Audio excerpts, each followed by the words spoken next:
有一个意外，车顶一个月5人，目前敢若找到2个，不过拢已经亡生啊。另外还有3人，搜救队继续伫找，因为山顶即马落大雨，通这个南马社甲桃园区另外道路拢被溪水冲歹去。据说讲2个区将近7000个人袂当出来。公路总局公务总队呢嘛已经冒险伫遐抢修，嘛佫会当恢复单线通车，或者物资以及呢就医的乡亲会当出任。 特搜警员早起对第2线79公里高西桥出发，下过护栏，被雷边坡，今日要到事故发生的地点。轻轻的挖，这挺重。在这个土堆内底找到人，特搜警员也拖车在乌河层。OK， 好。双手细只将大细粒石头冒起来，规个河层拢是搜救警员。 昨日暗时9点40分，桃园区发生有车辆并落山谷以外，车顶一口15个人，地上已经找到2个，不过拢已经过身。其中一个是17岁姓潘大汉查囝，另外一个是发现部分的遗体。我们会是针对昨天已经有发现脚掌有一个脚掌露出在泥土里面那会针对那个位置去做开挖，然后是把这个脚掌的这个大体把它送出。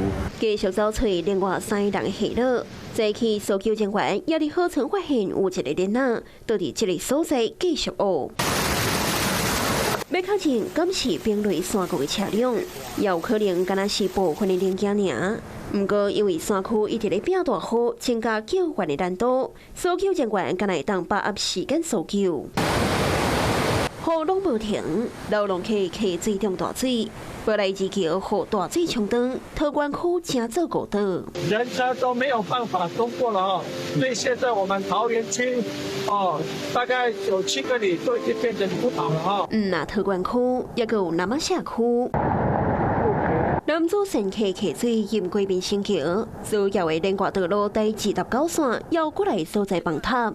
2个区对外道路拢被阻断，将近7000人掉伫内底。经过昨天漏夜以及早上增援的一个机具的一个增援的部分，我们希望在今天中午的时候把这个缺口把它抢通。公路局甲先段的公务警员伫大雨中无用畅通主要道路，恢复单线通行，互物资甲需要就医的居民会当出入。 Hello， 我是蒋欣梅。想要抢先掌握最及时的新闻资讯吗？赶快订阅、按赞、开启小铃铛，锁定华视新闻 YouTube 频道。